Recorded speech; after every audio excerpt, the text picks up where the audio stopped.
മുനമ്പം സമരസമിതിയുടെ നേതൃത്വത്തിലുള്ള സിജി ഇപ്പോൾ നമ്മളോടൊപ്പം ചേരുകയാണ്. എന്താണ് കയ്യിലൊരു പോസ്റ്ററൊക്കെ ആയിട്ടാണ് നിൽക്കുന്നത്? രണ്ട് വൈദികരുടെ പോസ്റ്ററുകൾ ഇന്ന് സമരത്തിൽ നിങ്ങളോടൊപ്പം ഉണ്ട്. ഞങ്ങൾക്ക് വേണ്ടിയിട്ട് ഒത്തിരി ശബ്ദമുയർത്തിയ ഒരു വൈദികനാണ് ഫാദർ ജോഷി മയ്യാറ്റിൽ. അപ്പോൾ കഴിഞ്ഞ ദിവസങ്ങളിലൊക്കെ ഞങ്ങൾ ഫേസ്ബുക്കിൽ ഒരു XMP ഇട്ടിരിക്കുന്ന പോസ്റ്റർ കാണാനിടയായി. അപ്പോൾ ഞങ്ങൾ കേൾക്കുന്നുണ്ട് വൈദികൻ വർഗീയത ഉണ്ടാക്കുന്നു എന്ന്. ജനപ്രതിനിധികളായ ഇവരൊക്കെ മൗനം പാലിച്ചപ്പോൾ ഞങ്ങൾക്ക് വേണ്ടി സംസാരിക്കാൻ ഒരു വൈദികൻ മുന്നോട്ട് വന്നപ്പോൾ അതിനെ വർഗീയതയായിട്ട് ചിത്രീകരിച്ചതിന് ഞങ്ങളുടെ വൈദികർക്ക് ഐക്യദാർഢ്യം പ്രഖ്യാപിച്ചുകൊണ്ടാണ് ഞങ്ങൾ ഇന്ന് ഇങ്ങനെ കയ്യിൽ പോസ്റ്റർ പിടിച്ചിരിക്കുന്നത്. ഫ്രാൻസിസ് താണിയത്തച്ഛനും കൂടിയുണ്ട്. താണിയത്തച്ഛനുണ്ട്, ഫ്രാൻസിസ് താണിയത്തച്ഛൻ.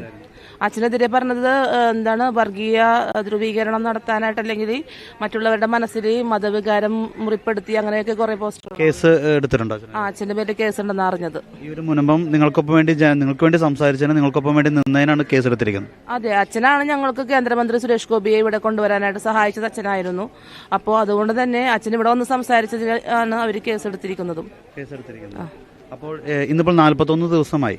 ഇന്നാണ് മുഖ്യമന്ത്രിയുടെ നേതൃത്വത്തിലുള്ള ഉന്നതാധികാര സമിതിയുടെ വിലയിരുത്തൽ. സർക്കാരിന്റെ ഭാഗത്തു നിന്ന് അനുകൂലമായോ പ്രതികൂലമായോ എന്ത് നിലപാടാണെങ്കിലും അതിനെങ്ങനെയാണ് നിങ്ങൾ നോക്കിക്കാണുന്നത്? സർക്കാരിന്റെ ഭാഗത്തുനിന്ന് ഒരു അനുകൂലമായ നിലപാടുണ്ടാകുമെന്നാണ് ഈ സമയം വരെ ഞങ്ങൾ പ്രതീക്ഷിക്കുന്നത്. കേരളത്തിന്റെ സൈന്യമെന്ന് വിശേഷിപ്പിച്ച സർക്കാർ കേരളത്തിന്റെ സൈന്യത്തെ ചേർത്ത് പിടിക്കുമെന്നുള്ള പ്രതീക്ഷയിൽ തന്നെയാണ് ഈ സമയം വരെ നിൽക്കുന്നത്. അത് വലിയൊരു വലിയൊരു മാറ്റമായിരിക്കും അങ്ങനെ ഉണ്ടായി തന്നെ.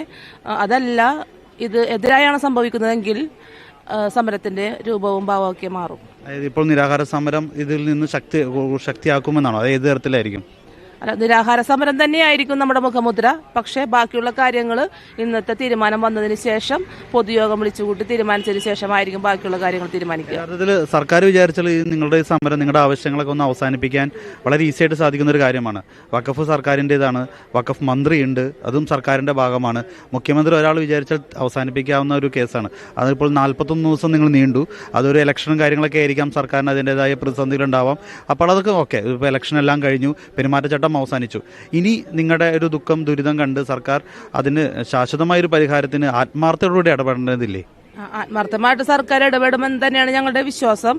ആത്മാർത്ഥമായിട്ട് സർക്കാർ ഇടപെട്ടില്ല എന്നുണ്ടെങ്കിൽ ഞങ്ങൾ വലിയ വോട്ട് ബാങ്ക് അല്ലാത്തത് കൊണ്ട് ഞങ്ങളെ തഴഞ്ഞു എന്ന് തന്നെ ഞങ്ങൾ വിചാരിക്കുള്ളൂ. ഒരു കമ്മീഷൻ രൂപീകരിക്കുകയോ അല്ലെങ്കിൽ ഇനി ഒരു അന്വേഷണം നടത്താൻ വേണ്ടി മറ്റൊരു കമ്മീഷനാണ് സർക്കാർ വെക്കുന്നത്, അല്ലെങ്കിൽ മറ്റൊരു നിയമം, അങ്ങനത്തെ രീതിയിലുള്ള ഒരു സർക്കാരിന്റെ പ്രതികരണമാണ് വരുന്നതെങ്കിൽ അതിനെങ്ങനെയാണ് നോക്കിയാണെന്ന്? അത് ഞങ്ങൾ പൂർവാധികം ഞങ്ങൾ അതിനോട് സഹകരിക്കില്ല. കാരണം ഇനിയും എത്ര വർഷങ്ങൾ ഈ സർക്കാരിന്റെ കമ്മീഷന് വേണ്ടിയിട്ട് ആളുകൾ കാത്തു നിൽക്കണം? ഇത്ര നാളുകൾ ആളുകൾ ദുരിതമനുഭവിക്കാൻ തുടങ്ങിയിട്ട് ഒത്തിരി നാളുകളായി. ഒത്തിരി കുട്ടികളുടെ പഠനം മുടങ്ങിയിട്ടുണ്ട്, ഒത്തിരി യുവജനങ്ങളുടെ കല്യാണങ്ങൾ മുടങ്ങിയിട്ടുണ്ട്. ഇനിയും നമ്മൾ ഇതിനു വേണ്ടി കാത്തിരിക്കണം. അതിനോട് ഞങ്ങൾക്ക് താല്പര്യമില്ല, അതിനോട് സഹകരിക്കില്ല. ഒരു യാതൊരു തരത്തിലുള്ള അന്വേഷണമോ അല്ലെങ്കിൽ ഒരു പുതിയൊരു കമ്മീഷനോ ഒന്നിനെ നിങ്ങൾ അംഗീകരിക്കുന്നില്ല അല്ലെ? ഇല്ല, അംഗീകരിക്കുന്നില്ല. അതായത് ശാശ്വതമായ പരിഹാരം, ഇതൊരു മുനമ്പം എന്നുള്ളത് വഖഫ് ഭൂമിയല്ല എന്നുള്ളത് ഇത്ര ഉറപ്പായ സ്ഥിതിക്ക് ഇനി സർക്കാരിന്റെ ഒരു ഓർഡറാണ് വേണ്ടത്. അതന്നെ ഞങ്ങൾ ആഗ്രഹിക്കുന്നതാണ്, സർക്കാരിന്റെ ഒരു ഓർഡർ. സർക്കാരിന് ചെയ്യാൻ പറ്റും, അത് ചെയ്യുമെന്ന് തന്നെയാണ് ഞങ്ങൾക്ക് ഈ സമയം വരെയുള്ള വിശ്വാസം. നിങ്ങളുടെ റവന്യൂ അവകാശങ്ങൾ പുനഃസ്ഥാപിച്ചുകൊണ്ടുള്ള ഒരു ഓർഡർ. അതെ, റവന്യൂ അവകാശങ്ങൾ പുനഃസ്ഥാപിച്ചുകൊണ്ടുള്ള ഒരു നല്ലൊരു തീരുമാനം. അത് നീതിയുടെ ഒരു തീരുമാനമായിരിക്കും. അത് മുനമ്പം തോറ്റാൽ ഭാരതം തോക്കുന്നതാണ്. ഭാരതം തോറ്റ് ജനാധിപത്യവും തോക്കും. അത് തോൽക്കാതിരിക്കാൻ സർക്കാർ കൂടെ നിൽക്കുമെന്ന് തന്നെയാണ് വിശ്വാസം.